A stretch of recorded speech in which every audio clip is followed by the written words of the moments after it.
o te tūlai, ma le awa tele ma le mingao,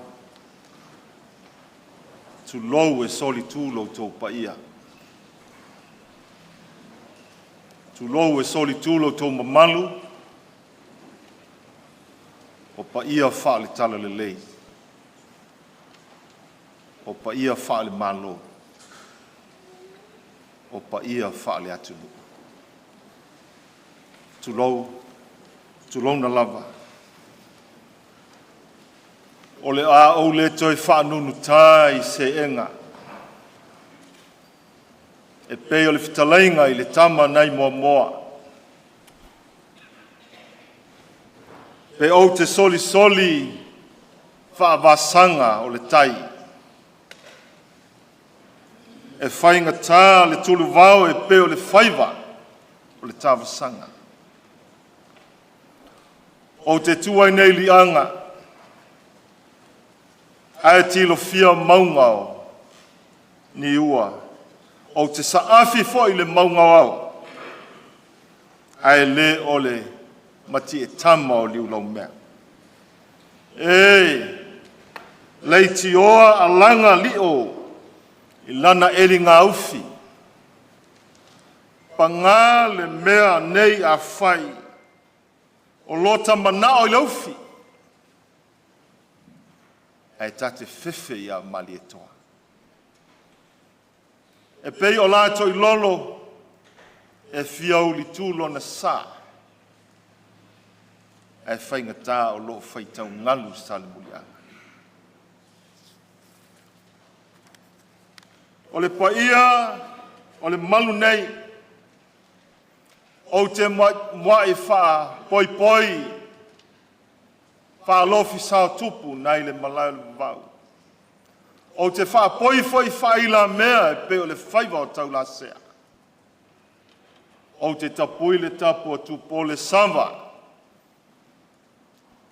e pe o le tau to lima ngalu mo le mana. Ai sea, a lele ua malu maunu, le malu o le atua. Ua malu tau e le tupua, i si nambe maulu mo to atua. A le sisu atu, le sisunga le tai tai o le sauninga. O le sisunga le fo mai, o a fionga pa ia le atua. A o se faa whengai ngā taulangi. A wale afi fio alo sina, ma le foi fale o sale malasi.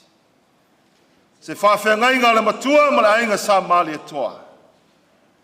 A se whawhengai ngā foi. A wale fale tonu ma le vainga le lepa, ma le mamalu i atu i sa manga. Mai ane, le au waa filifilia. O susunga i pule a onga. Ua lautungia e pei o na wha mawina le porkalame.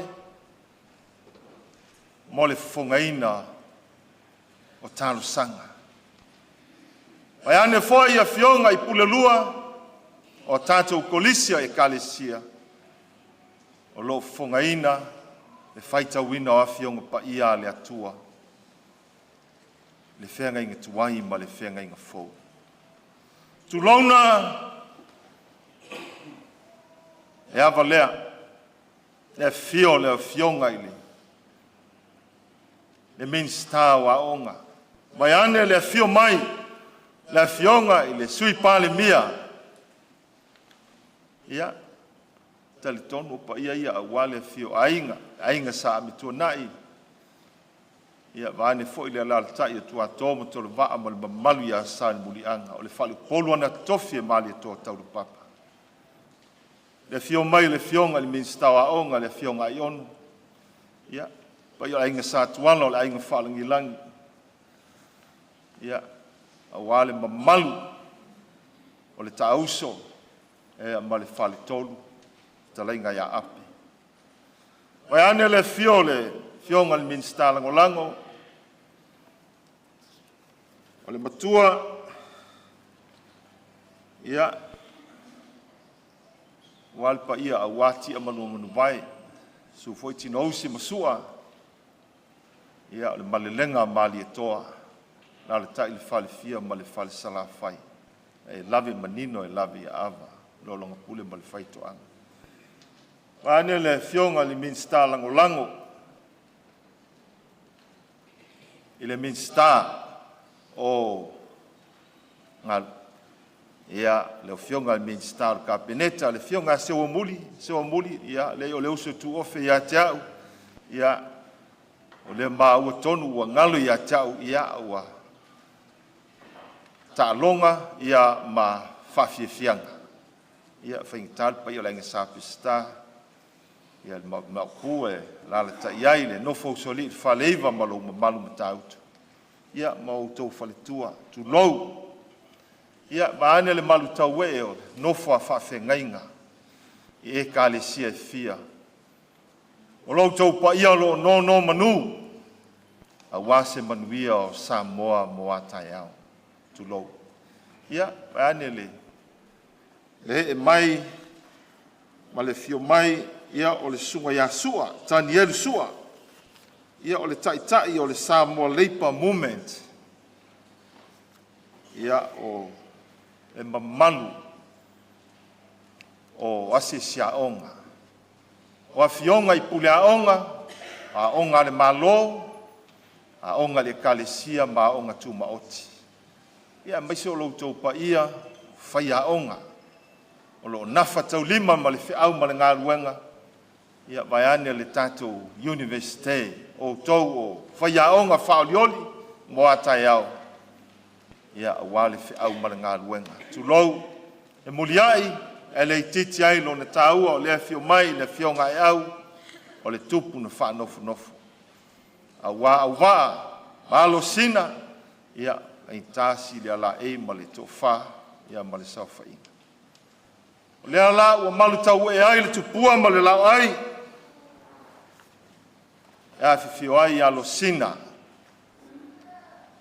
ma le fui fale o sale valasi e fio le matua ma le ainga sa mali e toa e la le ta iai le fale tolu ma le vainga lepa o le mamalu lava lea i atu i sa mau ia o pa ia o maota malawa pa ia malai faitawina a wale usonga pule matu moi tu au malatau a ainga le taima le vao fonuti a watama mo latu ainga malatu tama o pa ia a wafo ia le motu sasai ia wa sua mo le vai fanua fo mai tu langi sa ole masale au mua mo le lau niu na sai lua ia tama fa tu le motu mato to le fale ula o pa ia ma le mata saua se ia pa ia fili ma pule tu a lele uao i sinave maulu matotua le mea o loo suai le sunga le taitai o le sauninga le afio anga wa pia nei ia a wale fe au marangaluenga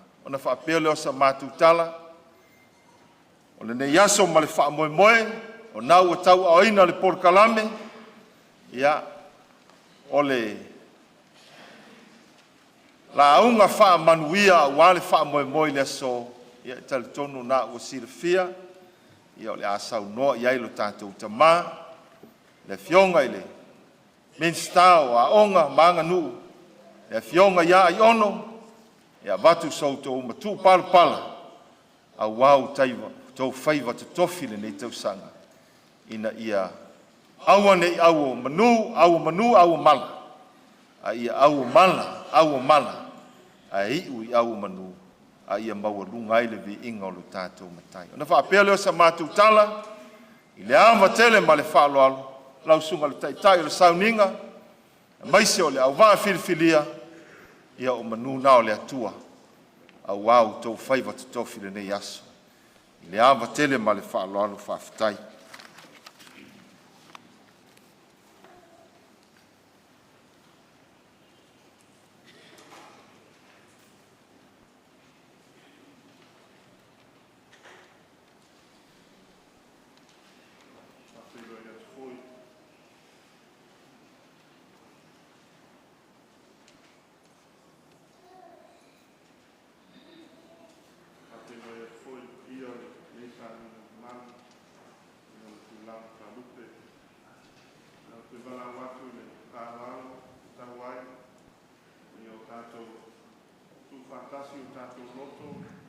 tātou manganga, mo tātou māpapala, tātou sili o le whamuru, o le whanetana e le tua, tātou patatia le aso, whamoina, le mōwhaia oi le ngata e sāno le āo le wani katoa.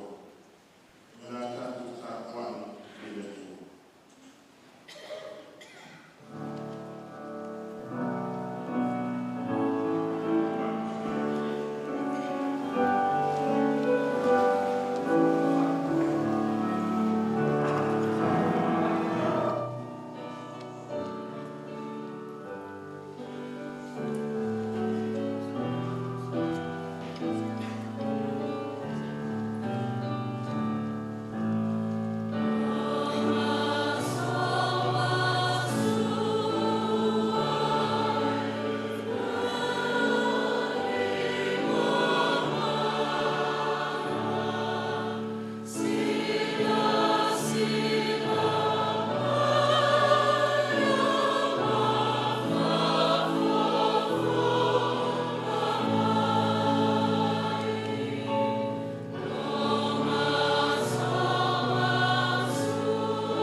Ao ina toe ina lava ia e le toe tea e se ai. Si o tātou te talo mo le nganga pa ia, tātou wifo ma te talo i le tua. Le tua siri e se, le tua le tama le alo ma le nganga pa ia. O mātou toe tā la pui pui o lo manu malu, i le nei tau afi o lo waso pa ia. Mātou te whata stasi lalo ifo o lo manu malu, e si atu le vi inga o le whamanu ma le whanetanga i lau fio. E tu sai o le nei sauninga, o le whamanatuina lea o le sautaua, o le tautua ma le au nanga whaia onga i te tonu o si o mātou atunu. O mātou te talo lava i mōre nei sauninga, i loa nganga pa ia ina ia fio ifo, e to ia ai i mātou. Papatiso inai i mātou taito tasi, ina i o mātou whaiai nei sauninga, i le awa ma le mi ngāo e te tauai, ma ia wha sili nai pēa lo lava vi inga. O le mātou te tāno le alatu le suafo Jesu Keriso lo mātou li whaola. Amen. La tātou pese le vi inga e lo tamai ua whakutai. Tātou pese le vi inga e lo tamai ua whakutai.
Le avanua nei, mua tātou tālusanga, tālo le whawhatai, whātua senga, tui nātou tātou manao I le atua. Le avanua, mua tātou tālusanga.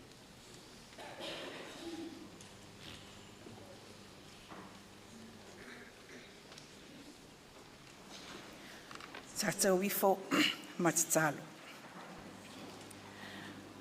Le atua silisili e se, lo mātou tamā e whaavavau. O la ua fio, o le alofa, ma le alofa atali. O la ua fio, o le alefa, ma le omeka. O le amatanga, ma le ngataanga. Na e whetala iani, o na whaia lava lea. Wa mātou poto, I le nea fia, mātou te siitia, le vi inga ma le whaafetai, le whaamanu ma le whaaneetanga I la ua fio, ona o lo walofa ma lo wanga le le.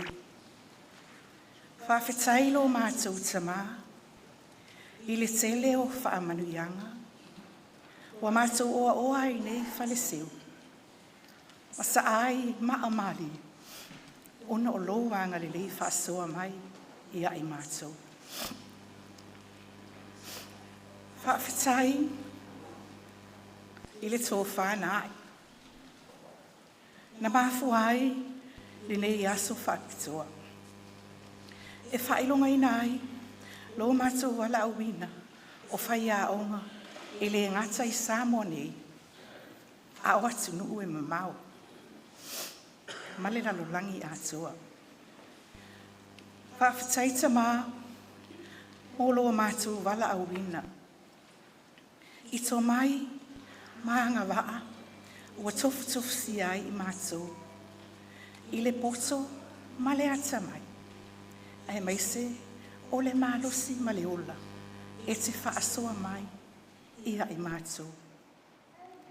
Whaafetai I le awanoa, e mawhai ai, o na mātou wa o awina whanau si o mātou watunu. Ina ia manuia I lātou I le lumanai. Whaafetai mō whanau. Awa o I lātou o mea alofa. Lātou te whaawa wina ngafa o ainga, nuu, atu nuu, ai mai sele e kālesia. Whaafetai mō mātua, I la lātou ngā luenga whai pēr. Awa o I lātou, o urua I whai a unga o whanau. Whaafetai tamā, I loa lofa I si o mātou atunu. E peona e to tofi mai o ni taitai. O le a taitai lo mātou mālo, I le nei 5 tausanga. Whaafetai loa lofa I a Samoa. I le toa file mu sa whaapea, o na mawhai ai, o na whaatino ina, lea wha moe, I le whai ngā pālota si o mātou atinu u ngā augusu. Whaafetai, I taitai o ainga, I nuu, atu nuu, ai mai se o lau e kālesia. O e wa e tofi mai, e taitai I mātou uma, ina ia whaapea, o na manuia, tangata uma o si o mātou atinu. Whaafetai tamā, I aua fionga pa ia.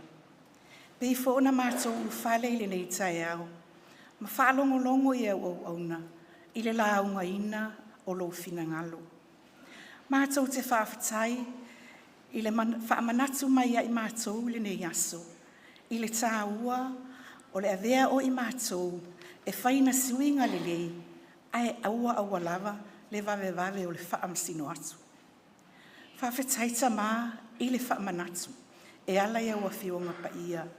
Awa o fionga e o ai I mātou, e o ai ai, e whaapoto ai I le ame o atua. Mātou whaafetai,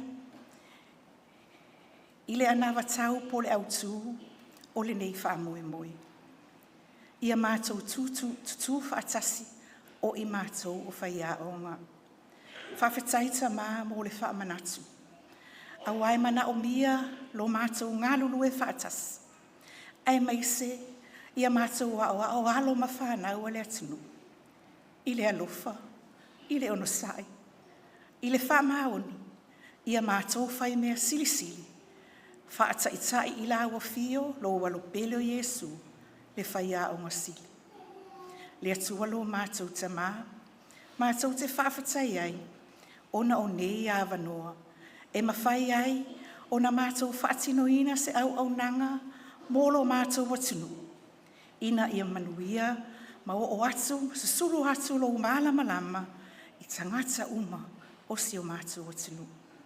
Ia i le atua poto e tō tasi, le vi inga ma le whawhatai, o le whaamanu ma le whaatletanga, le pule hao ao ma le malosi, a mata atu nei lava, se ia o le whaavavau lava.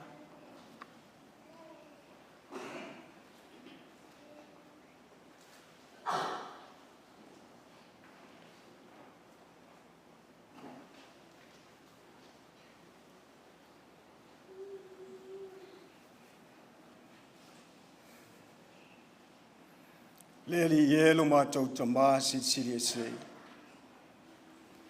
Le nāua e whaafafonga i le nei tū la fiafi o lau sa patipaia. Le mātou taulanga o le whaafetai ma le whaamanu. Mātou te sula ina i lau alofa ma lau anga le lei. Ina ua e taitai file mu mai lo mātou wala. Pangalawa lea le atua lo mātou tamā pa iai. O mātou o atu lava i le nei tū la fiafi. Au i mātou lava o tangata angasala. O mātou se, o mātou a leu, o mātou whaia o amionga, e le tusa ai malausi il whangpai. Le ali i elo mātou tua pa iai.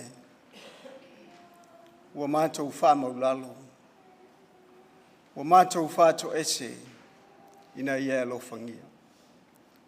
Si sila mai au fonga alofa, ila mātou I fonga nei. O lau matanga luenga, o au auna, ai maise ai o si o mātou nei e tunu. O mātou whaasifo, o wā mātou titali tonu le ali ie, o le ai lava so mātou wala e sao matonu I lumo o lau sil whangpai. Le au wa mātou wole ai, wa mātou wha maulalo le li ie le nei tū la fiafi. O ai ea mātou sulu whai ai, o I lau a fio lo mātou wola. Mātou te talo le li ie, se ie wha mangalo mai. Wha mangalo lo mātou wola le wha maoni. Wha mangalo lo mātou wola tusi lima. Lo mātou wola wha sino atu. Aile ngata I lea le li ie lo mātou tamā. O lo mātou wāwhenga iai malau fio. Mātou fia whaoa. Lo vi inga malo mamalu. O mātou tau sili mea mātou te mana na o ai. O mea e wha malie ai o mātou mana. Peta iane o mātou wha ngalo lau fio. Ua pupufa yo mātou loto I tu ina naunga ma fianga o le nei lalangi. Awa mātou le mana tua oe le li ie lo mātou tama. Mātou te talo whātou ese le li ie. Liu alo maia fonga alofa o lau fi. Talia mai la mātou whātou esenga le li ie.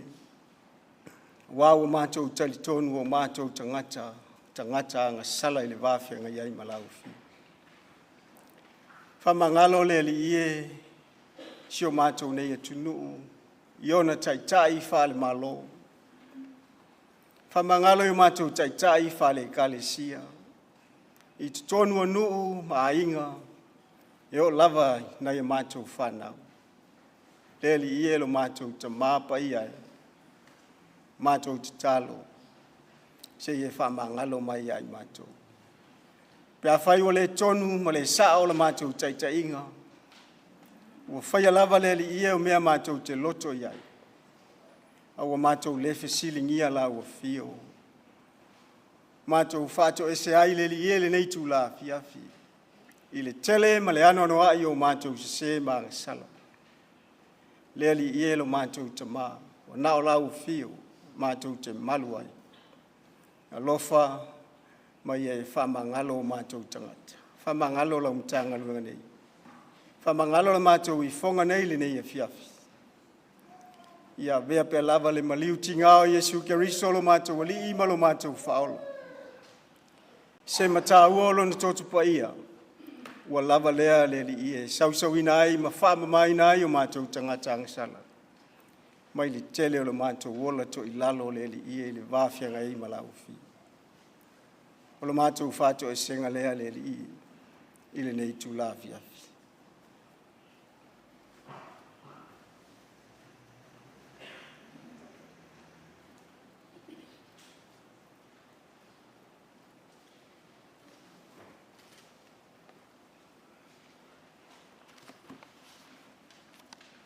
Ua tala mai le langi I le mātango fie ma le silisili ese o lau fio. Ua whaaria fo'i le vani monimo o ngaluenga au. Awa o lau pule, e ale tu lava oi. Ua mātau moni mau fo'i le nei a fiafi, I le ua lofa ma lo wha ma oni. Le li e o manuia, mātou te tatalo I lau fio. Ia e au wai I la mātou I fonga le nei aso. Ua e si la fia mana onga o lau whanau. Mātou te ole I le nganga mawalalo. Alofa mai. Tō mai a lau pule. A wawa na o oi o lo mātou malua papa. O lau a fio mātou te malolo si ai. O lau a fio fo I mātou te ola mamanu I ai. Wa isi la fia le wha moe moe o le nei sauninga. Le wha atawa ina o le ngaluenga wha whaia o ngai le ngata I Samoa nei ai wha pia fo'i a tinu mamau.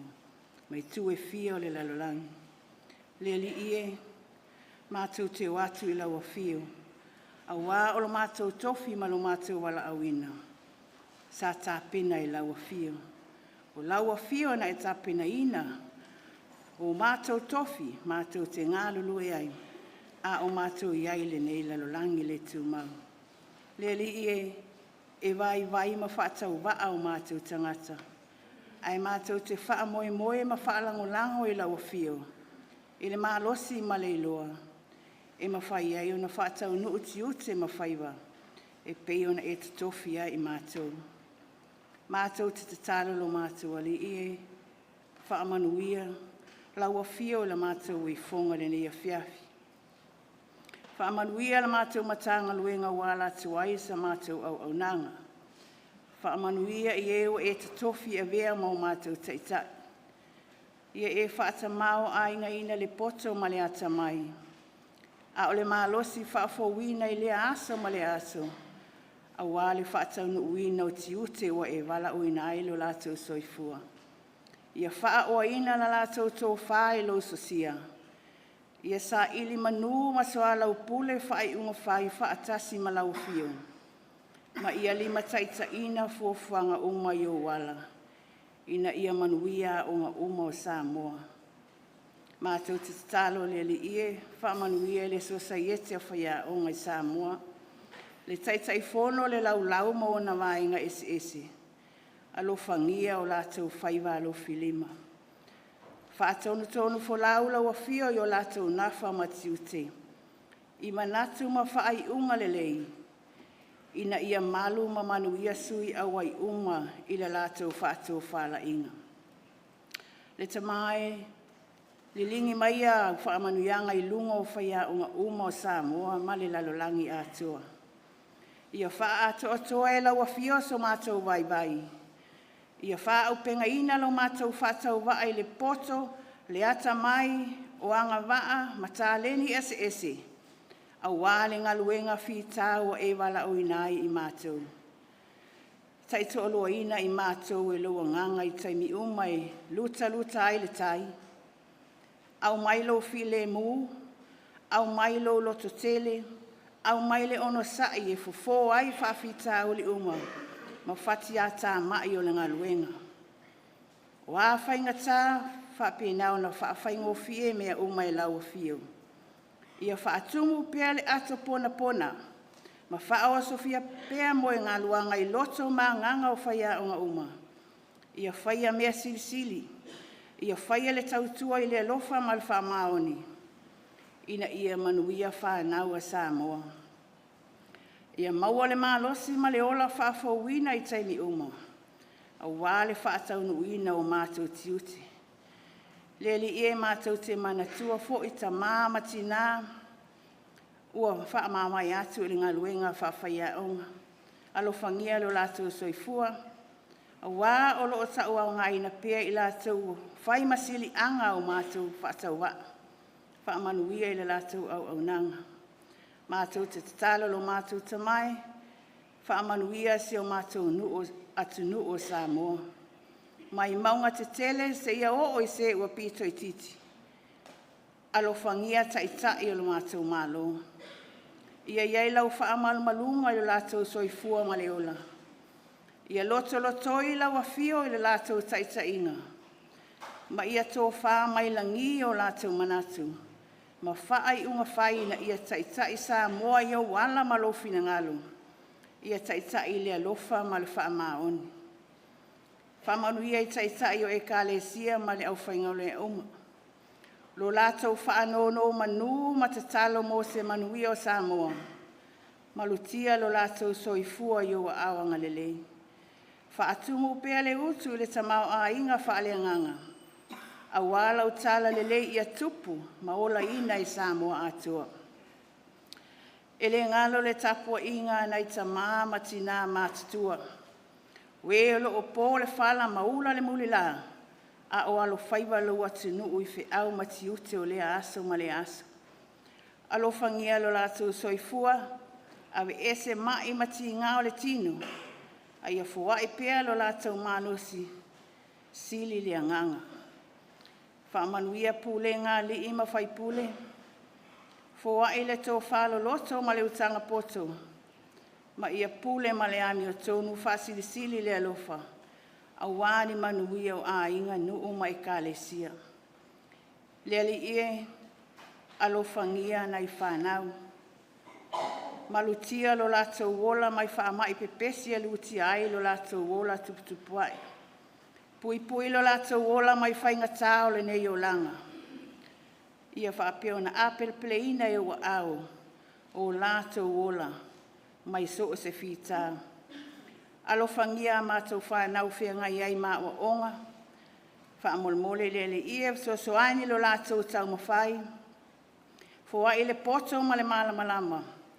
Fua I le loto matala le loto fina finau. Ma ia whaatupu pea I o lātou anganga. O le matau I laua fio. O le amatanga lawa le o le poto. Soani laua fio a o tāpena ai I lātou mosu enga whaai o nei tausanga. Ia sa ili a te oe le tai o lātou manaonga. Alofa mai, taito o lua ina I loa nganga lau au auna. O le alaunga ina se whiau mo I mātou le nei aso. Whaamana ina lau upu fola. Ina ia aveo se whatu e pa ule ele lei. Ia tupu maola ia ngango sa mo uma o whaafonga. Leli ie o ai o whea ngai ma mawhatianga I le tino po le nganga. Lango maluina I o a awanga le lei.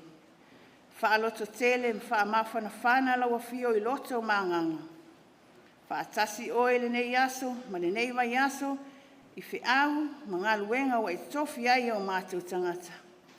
Malutia lo mātou ulu fafo ma le ulu fale. Ma ia o le itia mea umai lo wanga le lei whaasoa. Le tuai o nisi ia o mātou manao. Ia whaia pia I ailu fina ngalo ai awas o mātou loto. Ona o Yesu ke wiso lo mātou alii ma lo mātou whaola. O mātou wole ma wala au atuai. Ai mātou te fia te talo na ai awa o lo au soo. Lo mātou ta mai o le langa. Ia pa ia lo sua. Ia whai alo whina ngalo le lalolangi e peo na whai le langi. Ia e fua e mai a te i mātou le aso ne ia mātou ne ai e tau mane aso. Ia e wha maa ngalo ia te i mātou ia mātou o masana. Peo i mātou fo ia na mātou wha maa ngalo i nā atu i he ua ngare anga mai a te i mātou. Awa fo e teita ina i mātou le wha o susuma. Ai e la vea e i mātou ai le lea. Awa e o le mano mana. Mātou marili ina i wha awa.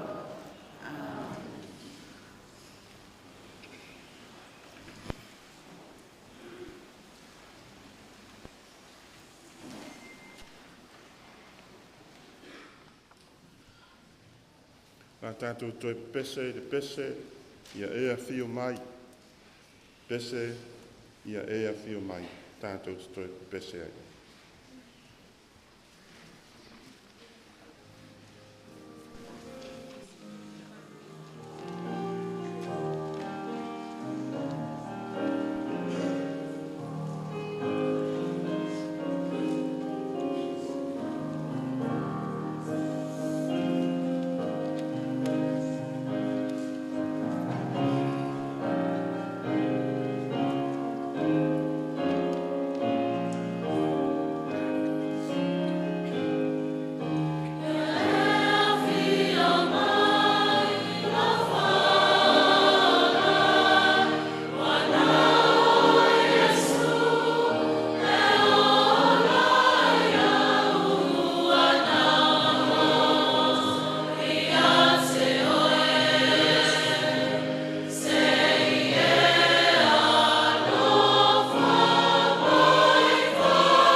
fola ina lea sungai pai fe au fai au.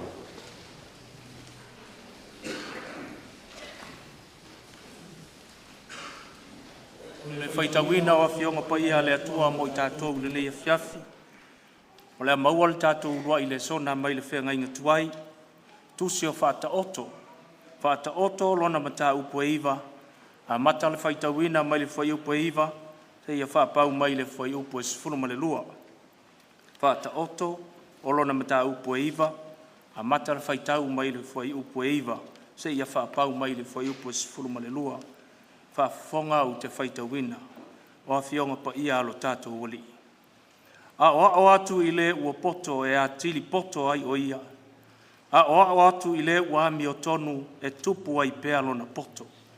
O le matau I le alii, o le amatanga o le poto lea, ia I loa fo I le pa ia, o le ata mai lava lea.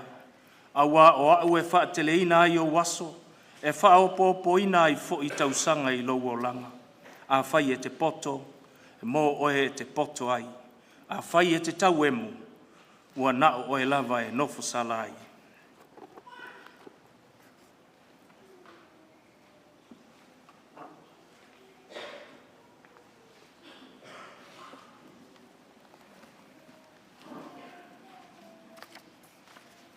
Tus filfilia mai le whenga inga fau. Luka I lona mtau pue lua. Tātou te whai tau whela fola fawai. Mai le whai upe whas fulu ma le tasi. E whapau mai le limas fulu ma le lua. Luka I lona mtau pue lua. Whai tau whela fola fawai. Mai le whai upe whas fulu ma le tasi. Whangata I le limas fulu ma le lua. Wo Yerusalema o na mantua I le tausanga ma le tausanga I le tausaminga o le Paseka.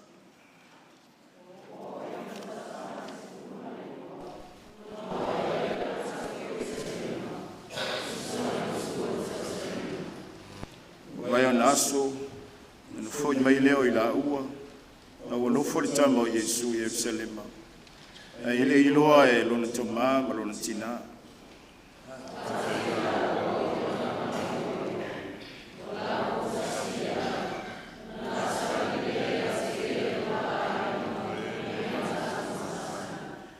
Le ilo ia la fo ia tule Yerusalema Isaili ya te ia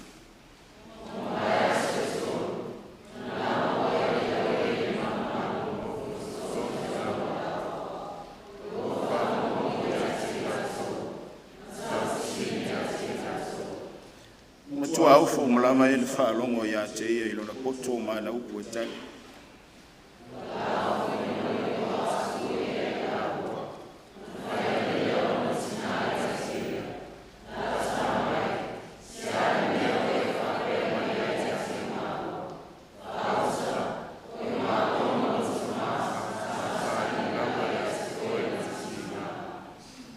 Yetu leo ia ya te ila ua.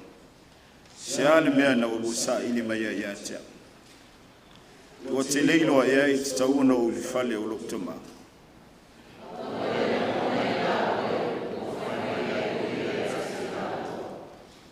Malatu o ifo ma ila ua o ina sarita. Wana ana o ia ya te ila ua. Aolona tina o ta aufia mea uma ilona luto. Tupu le poto mo le tino o Yesu, alo fangia o ia I le atua a tō tanata. Whamania mai le atua e le tātou whaitau, whalongolongo, nisi o upu mai lana whionga ia, mai a whamana malama atile e lona nganga, upu o tātou whaitau wina mai a te ia le inga, nei se o I whamau lama.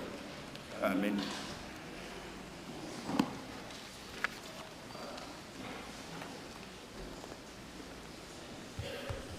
Nā tātou tue pese I di pese ua siri ese ia. Pese ua whaingoina ua siri ese ia.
ua na tua le launa, ma le tusi sa tātou te tauina ma le sere kōna.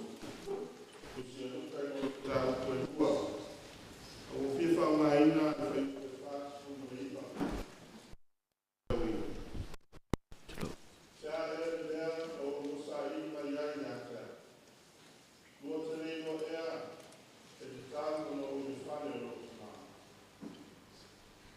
O le manatu o tū le nā ua e saina le tinonga le tusi o le au leo leo, o le nei vai aso, whapea. Lua te leiloa ea, e te tāua na o i le whane o lo tama. Lua te leiloa ea, e te tāua na o i le whane o lo tama. The theme for our sermon this evening, according to the Au Leo Leo lectionary, is, did you not know that I must be in my Father's house?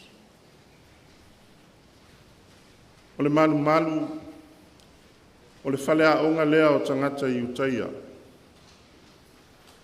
E le ngata o le nofuanga e tāpua i ai, ma osi ai taulanga i le atua, a o le nofuanga fo i a o ina ai, o whaafai lele ina ai, whanau. E le ngata i le upua le atua, i tū la fono, i sauninga wha le tapua inga.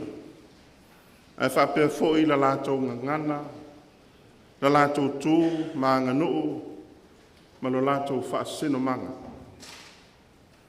O le manu manu sa tū i Jerusalema, le ai po le lau mua o tangata i utaia. Sāwa aia e taitai o le lotu, Farisaio, tusi upu, ma o si taulanga. La tōfo i nei o whai a onga, sa whaia le whaiva o le awa o atu. La tōsa i aile tō mai, e tū la whono, ma fionga pa ia le atua. Whai tauina o le tō rā, o le awa o ina o le tala whaasoro pito o le nuu, tū la whono a Mose, leo langa pa ia, e ao na ola ai tangata i utaia. O mea umaia sa o ina, i le malu malu e taitai o le lotu i utaia. Tasi o mea i longa ai i utaia, o le ola a o ina o ona tangata. The Jews were well-learned people who knew their history, their Torah, their law, and their holy scripture. They know their language, their identity as God's people.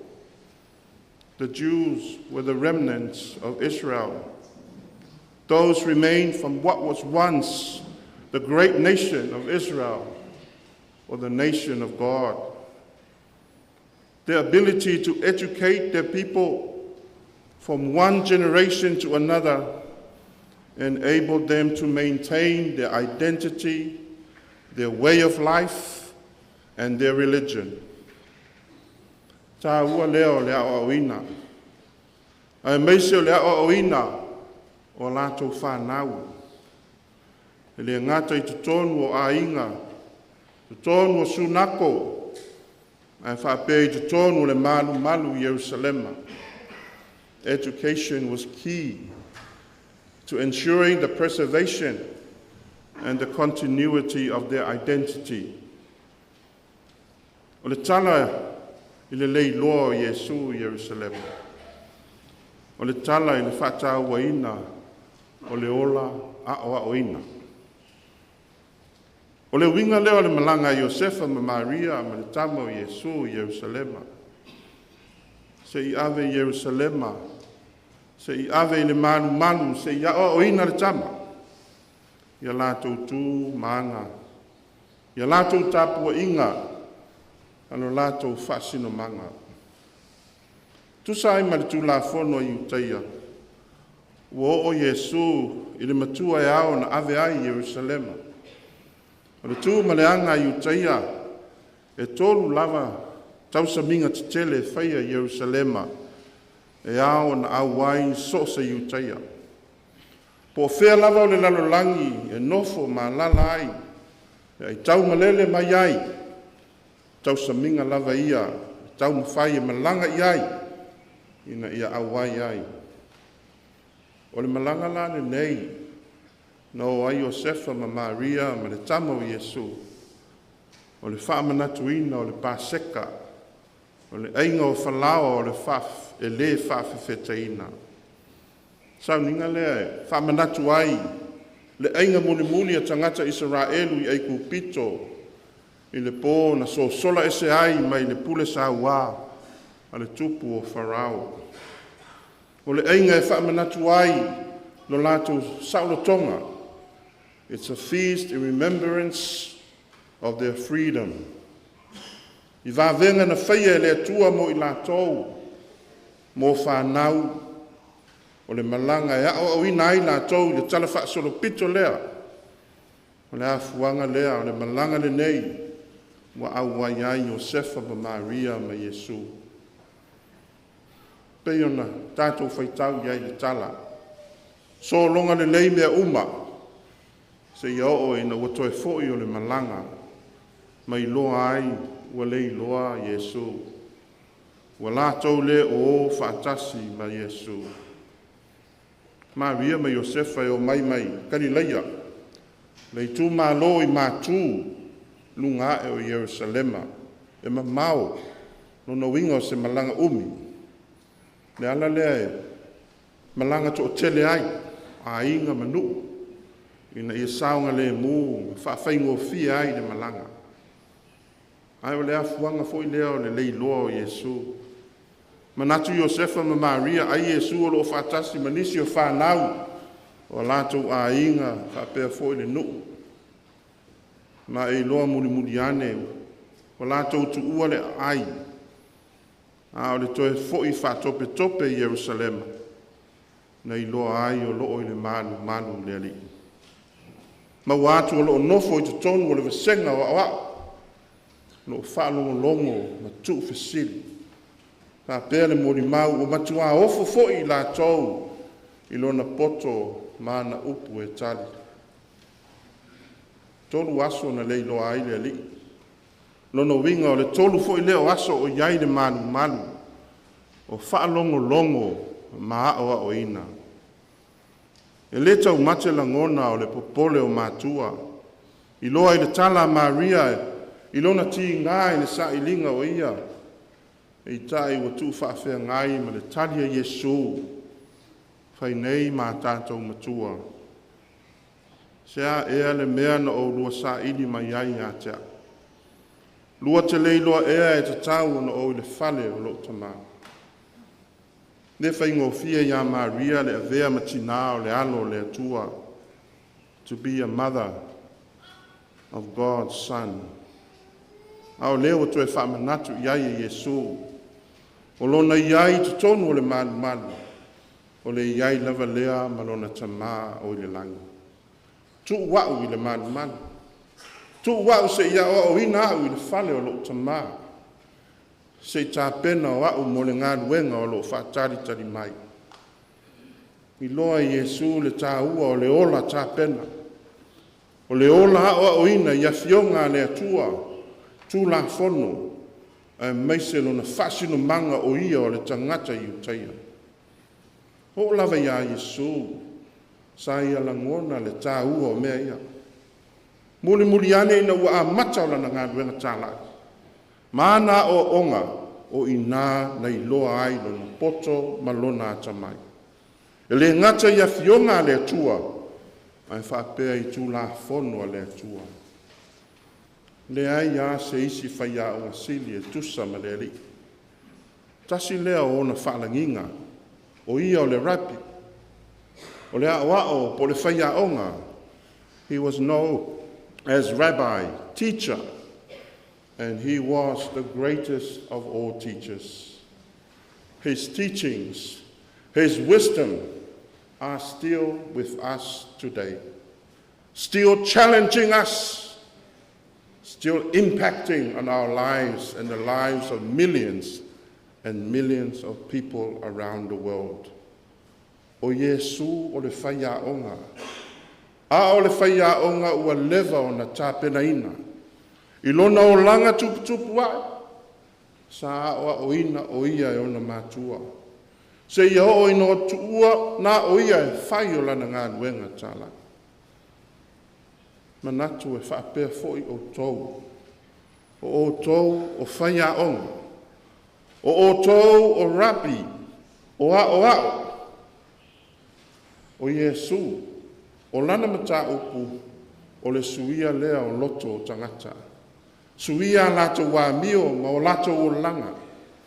Whape na o tau. Whaia onga. O la o tau mata upu foi lea.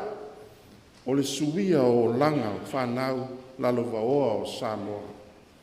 A o le suinga ina ia manuia lumana.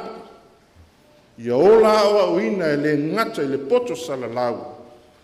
A o le amio ma le ola i aso whaiso. Ioe, tasi lea a o tau tiute. E le na o le au ina o le poto. A ia suia o langa o whanau. Your calling is so much more than just educating our young people's minds. It's about changing and transforming lives. O le lui lea, mo o tau. Tātou fesili, o fia ni whanau, o suia o lato o langa. Ona o lau o nanga. How many lives have I touched?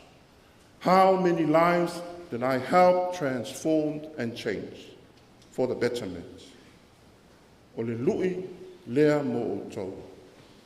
Pe o na iai foi. E le manatu au o le nei tausanga. O le tutu whaatasi mo whaia onga. O le tutu whaatasi foi lea mo atai au. Whamalo ngā lue. E lei titi lo mātou nganga whaafetai ia te o tau. We thank you. Thank you for your service to this country. Whaafetai la o tau au nanga, la o tau tua mo le atunu. Le whaingo fie la o tau ngā luenga. Mai se lava i le nei vai tau. O le luma nai o Samoa. O le nai o tau au. O le upu moni le nā. And that's a huge responsibility, but a critical and a vital one. And as teachers, we must always remember that. O le lui, aua tau te whewhe a wai whanau. Le ngata o le awao, ai a wai upu. Aua le awai le sasa, wa o whaasata tau na toe sasa whanau. O le tau wala awina le nā. Don't be afraid to discipline our children, not physically, but by words. Upu alofa, upu elui nai la tau. Loving, challenging, and encouraging words. Tasi le nao o lui le vai tau le nei. O whewhewe mātua e a wai whanau. Ai ua, whewhewe atuai me whai a o. Ai awane ngalo tau tiute. E le na o le awa o le poto salalau. Ai a o ai whanau i la ia manuia. O au te fia i whai a onga ai. Whewhewe e la o whanau. E ilo watali e fitu tau sanga. Sa wai po uma. My daddy, I have to do my homework because my teacher will check it tomorrow. E le misi le whai o homework sa la o watali, o le whewhe le whai a onga. O le whewhe le lei la le nā. Ai le o le whewhe fo i le whai le mea onga ma le adu le a onga. Every day, every night, my son always wants to finish his homework. O no lai whaatali mai le whai a onga. Whai a onga, wa ai a tātou tū, ma tātou wanganu. Tātou peo tangata i utaia, whata ua la lātou ngana, ma lo lātou whaasino manga. A o le poto salalau, a o le poto a papalangi, ai le ina ia papalangi ai, ai ina ia lātou i loa ai le tā ua, la lātou wanga nuu, ma la lātou whaasino manga. Tātou o Samoa. Samoa i le tautala. Samoa i le tū, i le savali, malenga ngana. O lisina a o tau valauina. Or in the words of the late Lemalu Tatasimi, in his poem, Identity, educate yourself enough so you may understand the ways of other people, but not too much that you may lose your understanding of your own. Try things palangi, not so you may become palangi, but so you may see the value of things Samoan. Learn to speak Samoan, not so you may sound Samoan, but so you may feel the essence of being Samoan. Whataua Yesu, lana tū, malana nganuu, o lana ngana, malana whaasinumanga, i lona iai te tonu o le manu. E aoa o inai o ia. E le ngata ia fionga, ma le tūla whono a le atua, a o lona whaasinumanga o ia o le iutaina. O le aso le nei, o le aso whaapitoa, tātou te pati ai lo tō sao, whaiaonga Samoai. Whaiaonga e pele i so se loto se Samoa. O la o tō au nanga, e whaamati e nai le atunu le nei, i le lumanai. Ia manuia tele lo tō waso, ia maua pēr lo tō soifua, le tino le mawhau, ia sili le nganga, ia wā lo tō whianga iai, ma lo tō wola walauina. Manuia tele le nei sauninga i le lofa, ma le anga le leo le atua, ono Yesu. Amen. Nā tātou pese i le pese ngā lue ia se ia umai. Pese ngā lue ia se ia umai.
Ia whaatalo whātu i le mamalu ma pa ia wa fia le nei a fiafi.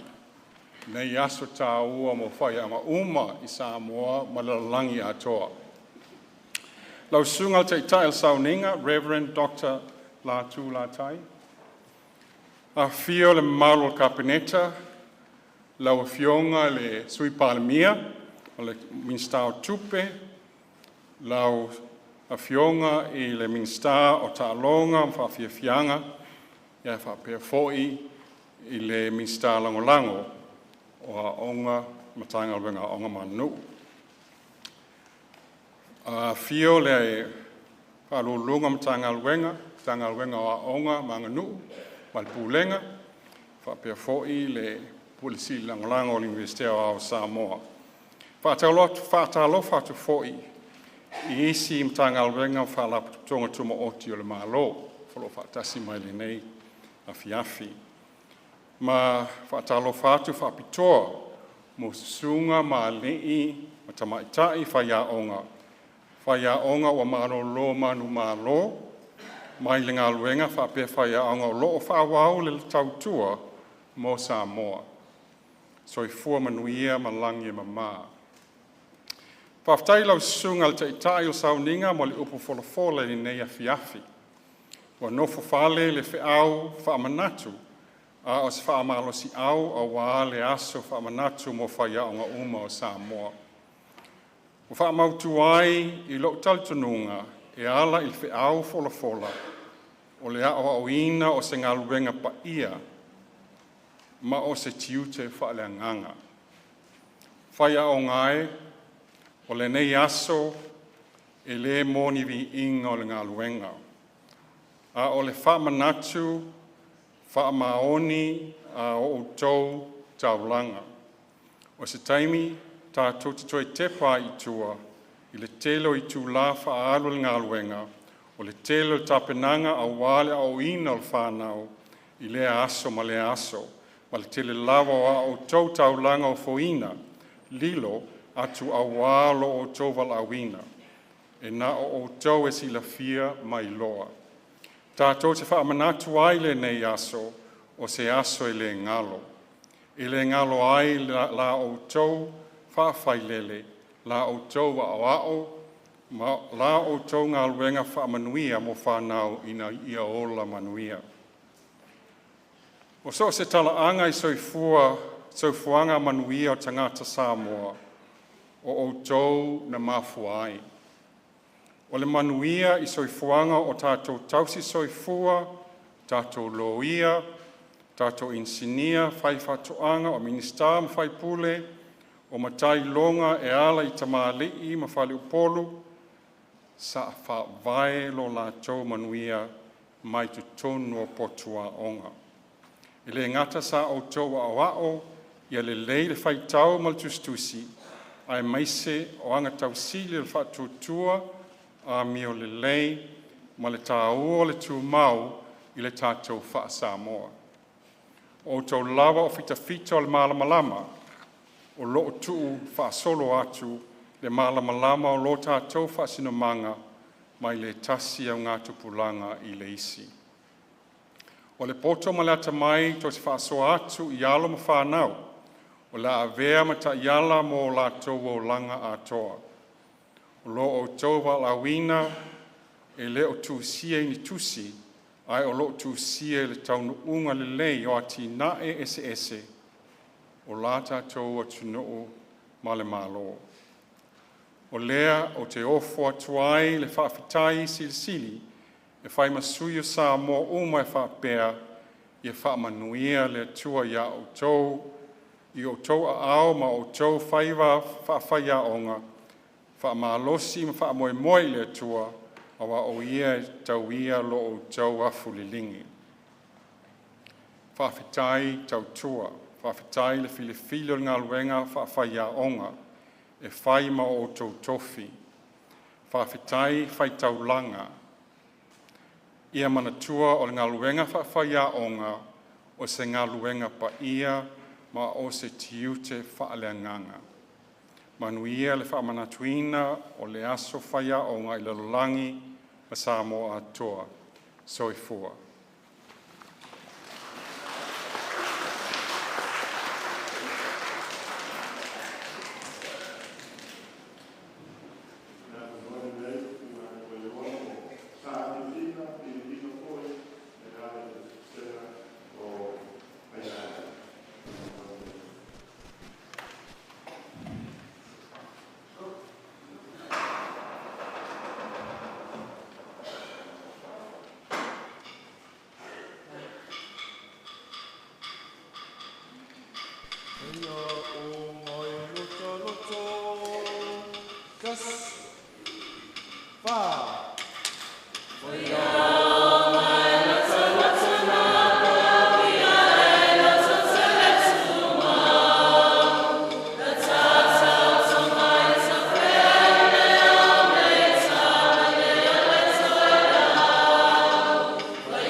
whaatai mo te inga foi, ia e mese foi o sa whiawhinga, ia mo nenei aso whaapitoa, ia pai a onga.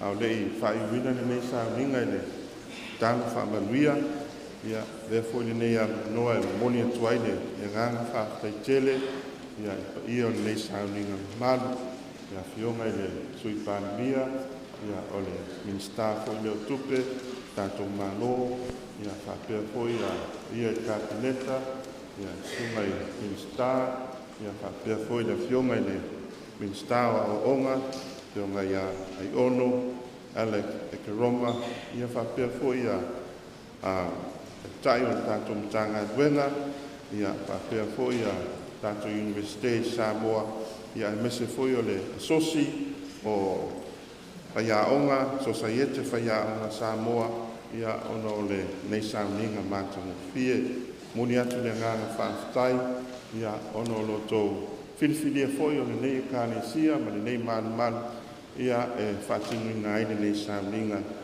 tā ua.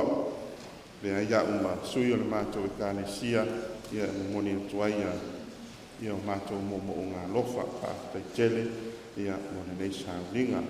Moni foi le ngana whaafitai tele, sunga i au whaiaonga nei, pio ngai pule o nisi o kolisi o tātou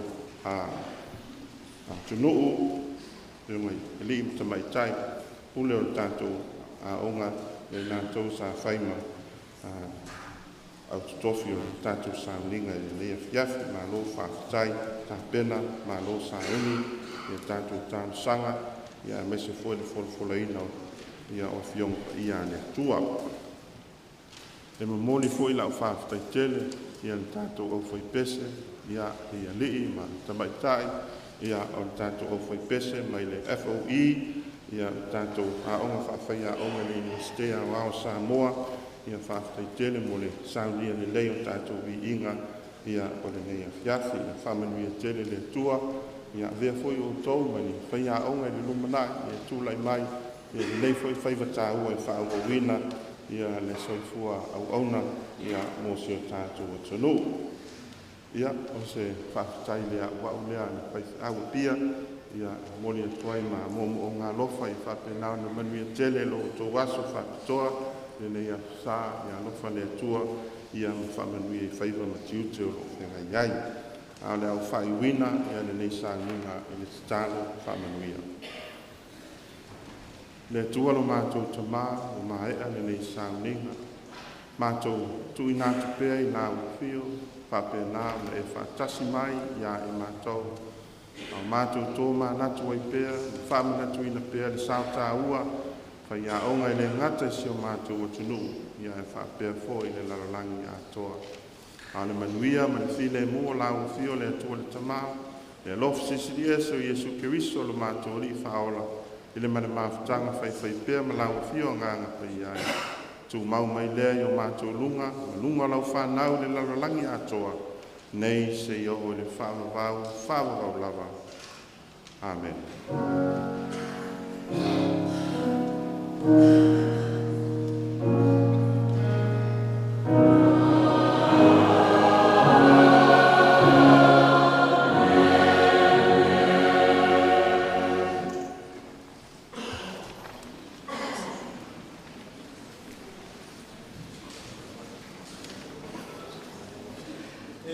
Lelei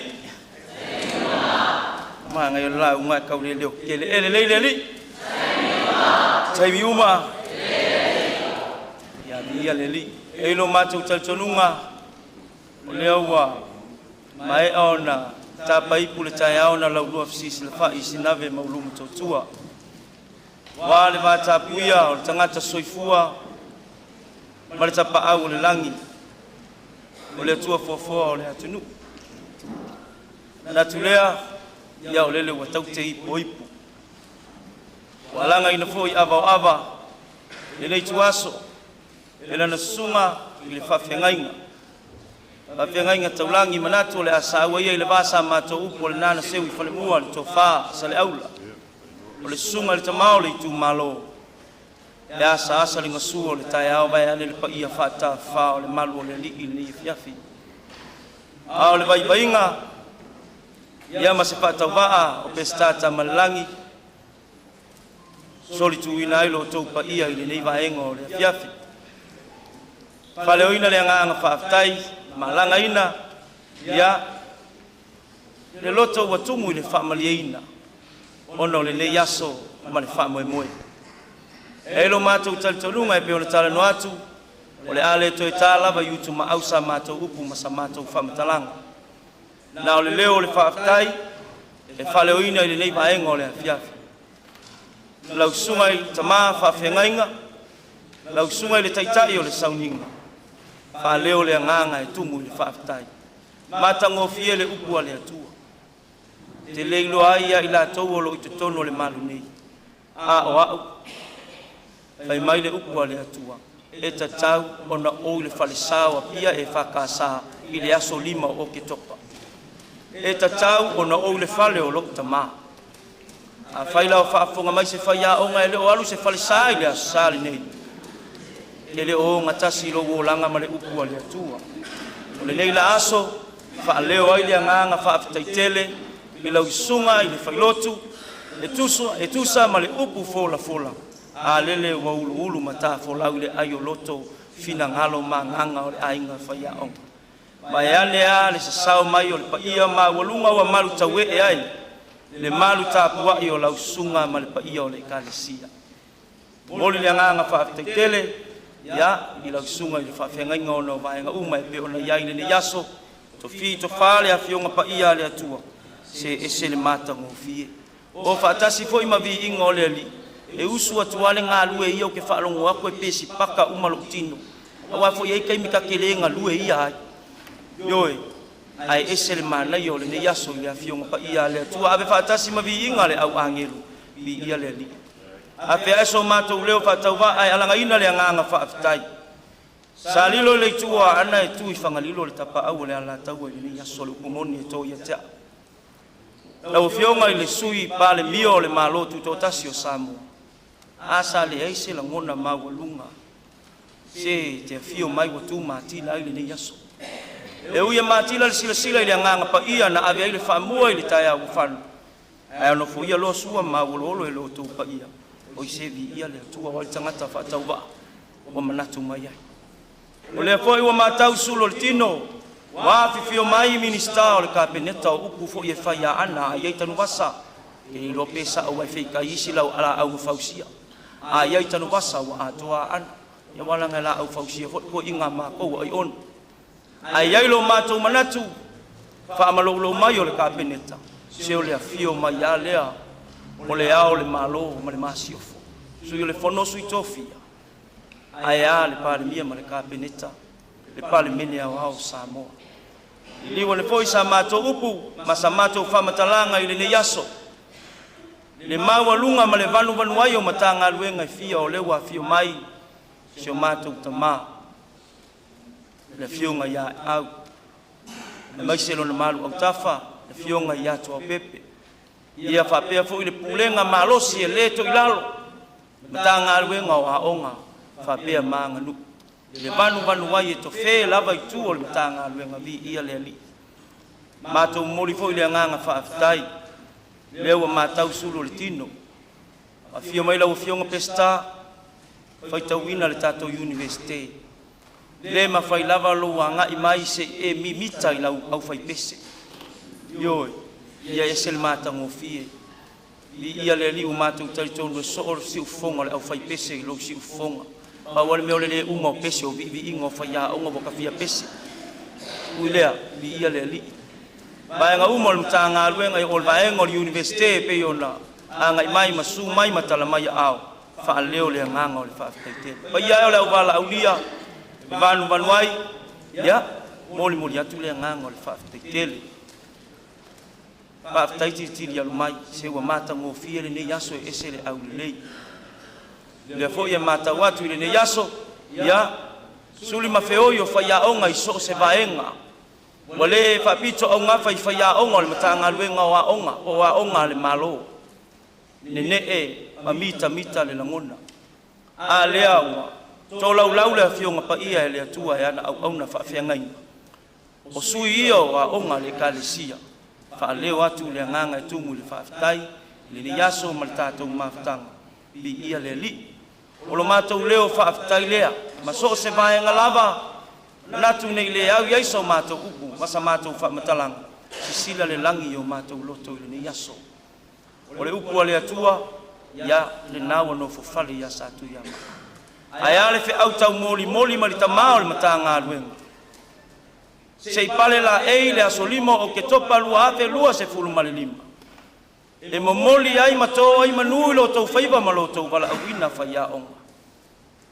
bi ia le atua no mato manatu ia anga le le atua taulu to afuafu la na upu fola ina le tama fai fea lo fangia fo ia le atua le fa tulu ai o le saunoanga le fionga i le minista fai le mai ai le masao tele o le aso faia onga ia wa fa bena ona fa manatuina i te tono le malu ta po ile fa kasai ia ene ili mamao sa mato upu masamato fa matalanga ile ni yaso me engo le nganga sa ia ile fa moe ma walunga be ai apa u se aso au no le ni yaso se fai se tato siva ya o le le o fai me tai ia o le pa u le sapati o le atua wa sa o le le se io mai ile falsa a tu ia winga na o te le lota ia le li samato upu ia fo i mai le yaso fa mole le komiti o le tupe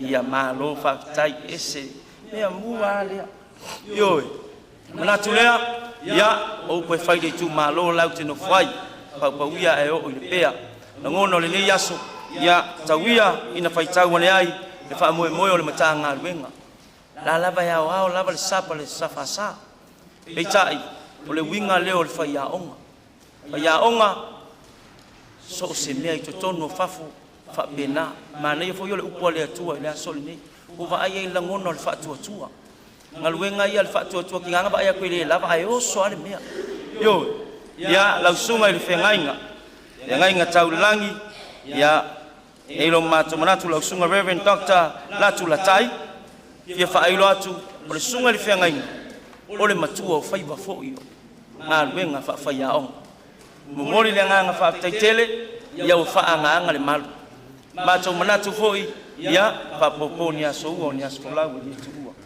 tele tuangia a le o le lotu la ka le si a ta ofi fa lo lotu ai fa ya onga samo momoli le nganga fa taitele lo tali bala au e ui le fa tauva o le presidente ma le laulau ia ele ngalo ia mato le ofo na ofo ina e la sunga i fengai ina wa failo tato fa moe o le aso fa ya onga le luafe luas ful male lua a to e faini o to fa moe au le fai al falsa mo le visitors tatala le tato mal ta wa le lava wa mato wanga i mai e tusa male ofo ala usunga i fengai na se te tusi fa tawa mo le moliatu e le fionga le failo tusi ya o society fa ya onga awa se pensidio le sao la usunga i fengai fata sia la usunga i fengai o le fa nga ino le nei fale o le o tau e watu le sunga ya muri anga masala sa uni la forta to sen o le sene tu uma mal fai fe au te ilo vai to le se sen o le seleni fa tau va ya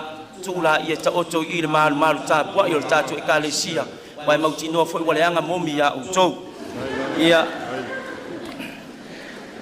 ala tu le fa te apele tu le tau langi o le maftanga i le yaso la le numi le fa au na le tua na vala aulia le fa moe o le yaso la o te tola u le afionga pa ia le tua sunga le fai fe au fa ya onga Josefa mavaiao o le li ipu le lua o le tatou laumua o le polisi wesele fa leo le nganga fa taitele o te tausanga mua atu le university ao Samoa i le FOE o tausanga mulimuli Josefa mimita tele lona la e songa imiti talosia ai le tutusa mal songa imiti sa ka au kuso ole leo le nganga fa taitele i lau sunga i le fa fiangainga ia tusa malitali bala au lau sunga i le fiangainga taulangi lau sunga Yakopo fasalaina le ne ele nganga o fa nga uma i le ne yaso Yakopo malona tali i Josefa i le faita wino le fionga pa ia le atua pa taitele o maua i le fa fonga ia o lea wa etapena wa vala wina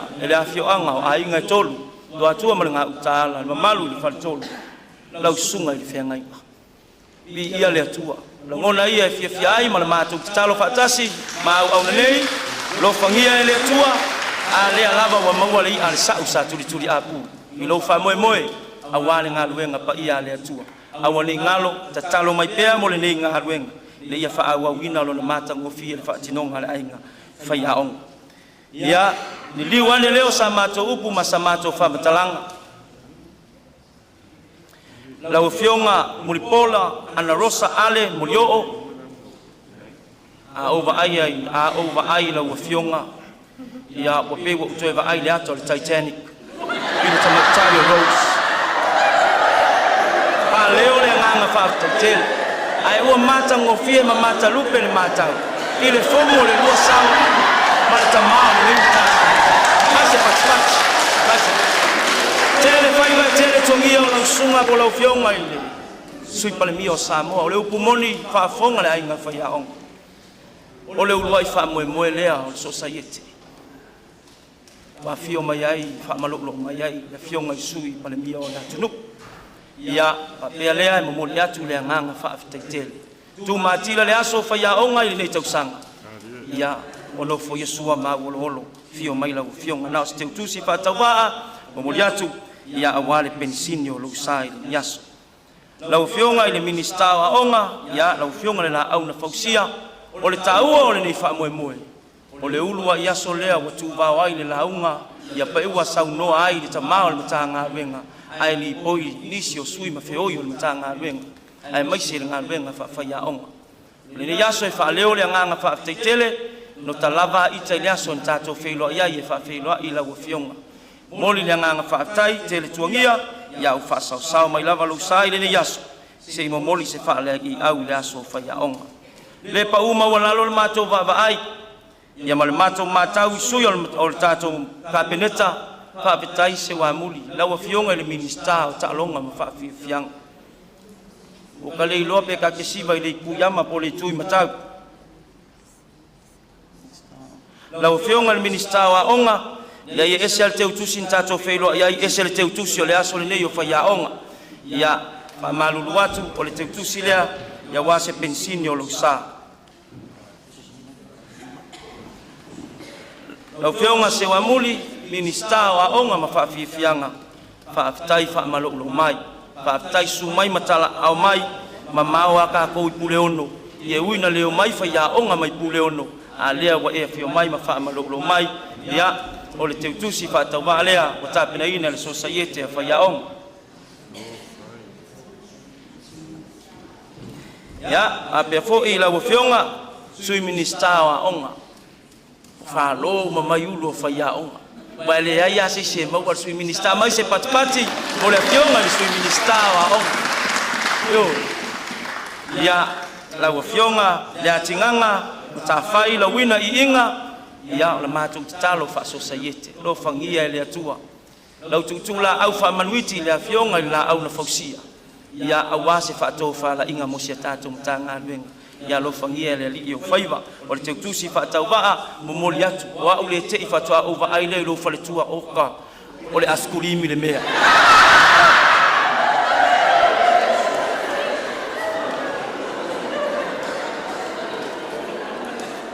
ya o le winga le fa ya o hei mal ta po elo ya sa o tonga o le tua lo fionga te mai au ya bi ya le li e sa o upe fa ya ka uai finao ma ko ruai ava ele ko lungi ava o le tolu ai ava le ngola u fa to fala inga maso musu atu natalia ile nei fa moe ina ia fa tino ina manatu e usanga le tua ao se na una wato le lau al society le ana le liu le to fa ila u fionga momori le nganga fa taitele ila u fionga e tu sa mal fa to fala inga bi ia le tua te tu si fa tawa o tapina ina le tatu society wala u fionga officido pulem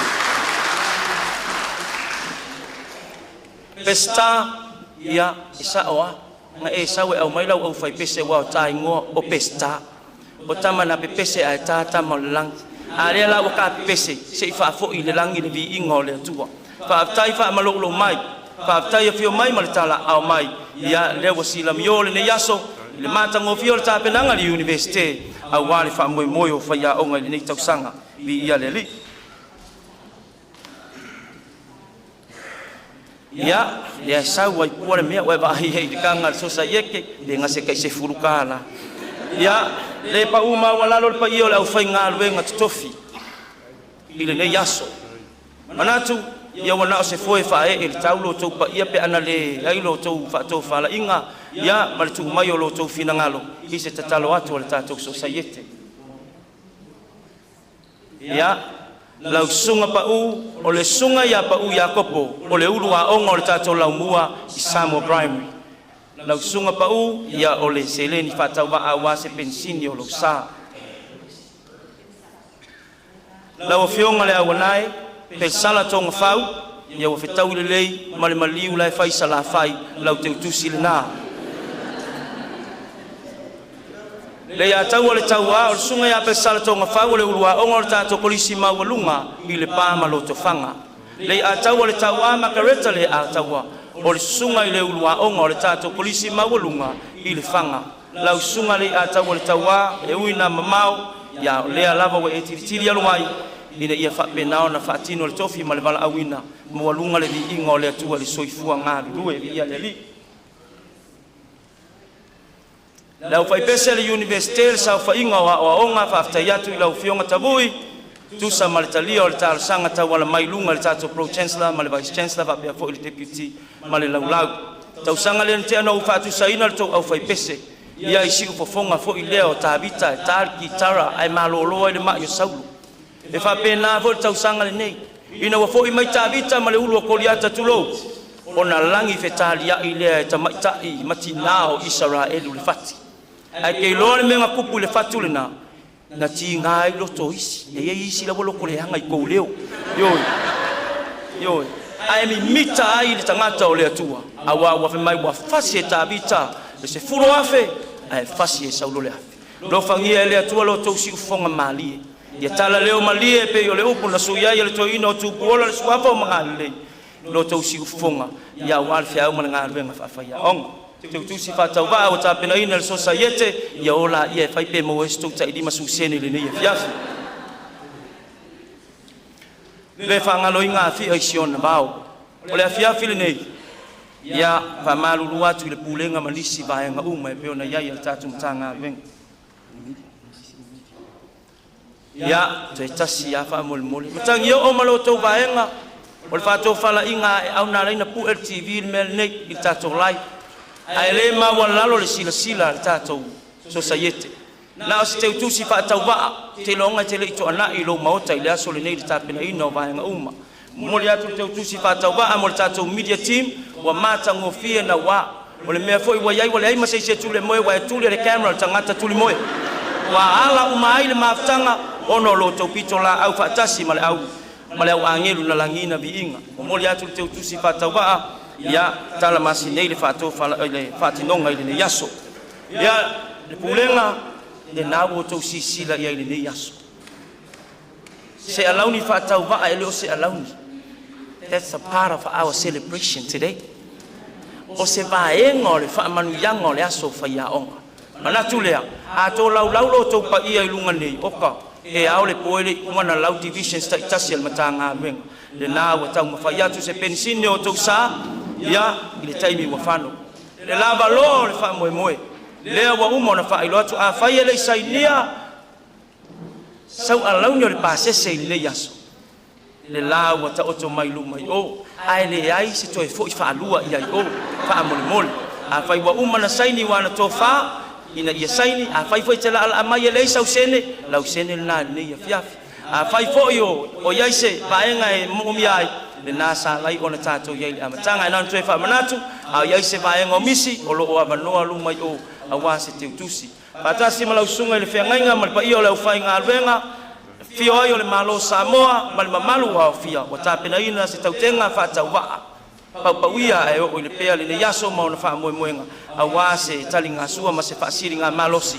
E wha aua wai le nei e fiafi ma wha moe moenga. Sa mata upua foi mai. Iai le anga le lei o le atua tātou te talo. Alo whangia.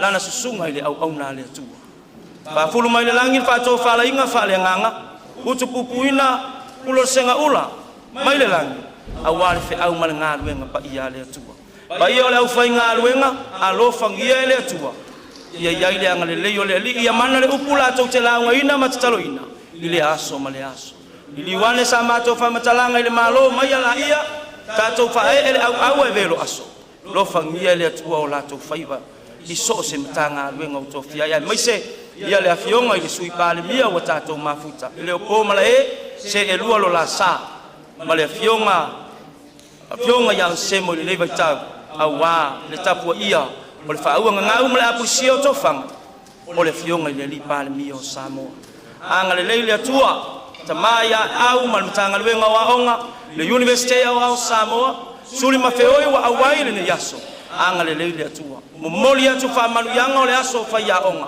anga le leile atua manu ia yo to faiva u por pese le ne yaso ngalue ia se ia ngalue ia se ia po ngalue ia au le to foi ia fa manu ia le atua pa pa mai isa fa matalanga male nganga e tumu li fa alo manu ia le ne yaso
Mele le mai na fio ma niska me se lo pisiri. Ya. Su e mo bora ku pe wala so fa. Ya ma ko mo e fe da. Wa o ma lo ko mai. Ya ko wa ka le fe na me. Ala o mo la so fio fa. Fa wala pescar ya ma kamera lani fa ka yo fe ba le fa fa pol. Fa ka mari. Ai no ale la ke bus. Agora lá na casa fa fe o fio ma ko ke na. Eu faço que ele quer sair para falar. Agora o povo lá, tem câmera na ilha. Equipe já sabe passar foi na aula. O povo e a sabe o povo foi ser o fio é facado. Até mesmo que não vai passar na que é. Já melhor. Não pode.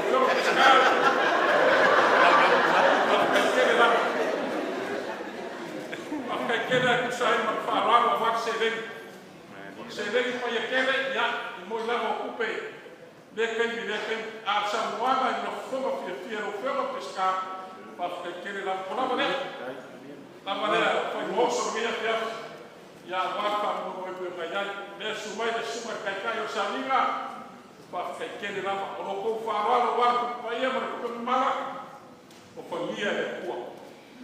Não ia para o social, mas ele se refere se chama mais. Aí lá. O ar o farol o ia ver. Já o ar se ele pode que. Já papel essa macou. Né o ar sambo família. Para macaco foi para que vai pescar ia ver caco ia ver. Podia ele pôr a firma miscar no lago, por cima do problema no mago. Canalema lá.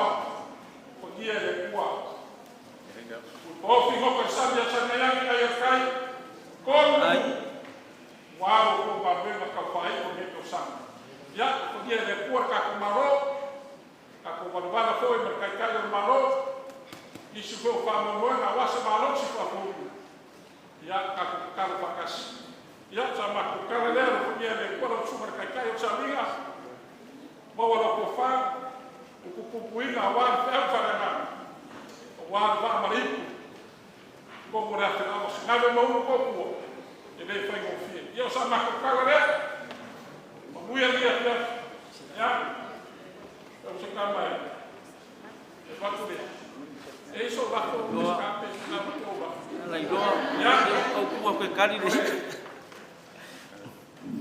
será que vai para por São Juan não foi pescar marco pescar com a câmera lá podia depois não cofa ai ele que você vai o lá meu com vai mais o lá vai que o carvão já vai lá cofa foi isso sai sau nang apa ia ilo fiong teman jangan weng apa lama me uma makapore ele fa baon que fa king vai para mim já seu pura já mo me quer lo por mais nenga correu o sambo a fa buscar e lá o sambo a fa que está ele fa casa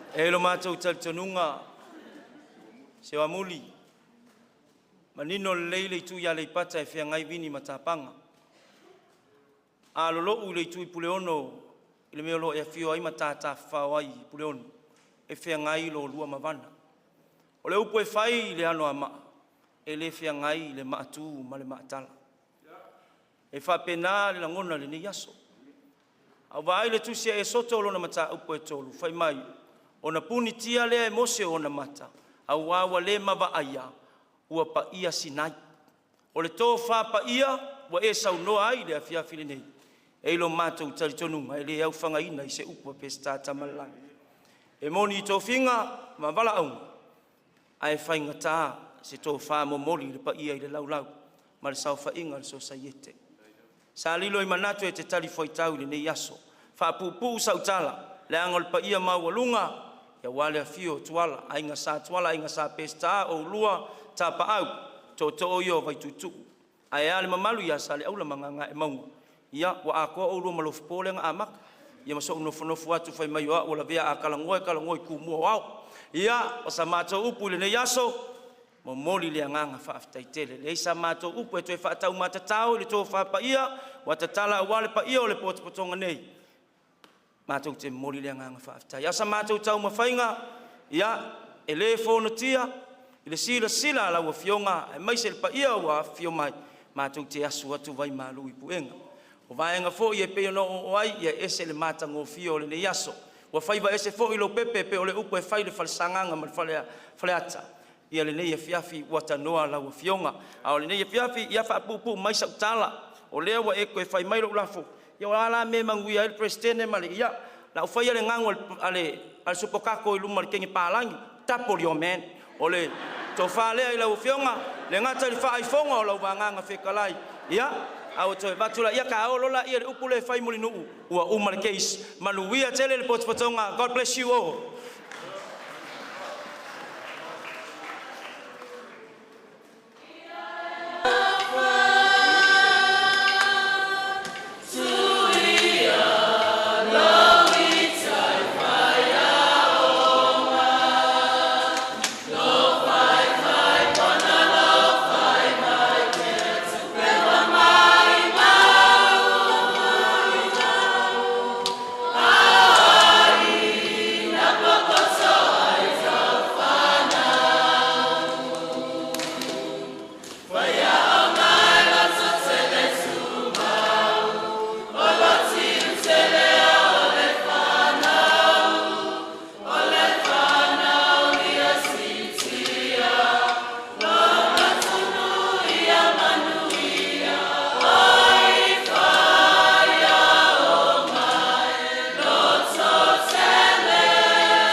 Gas.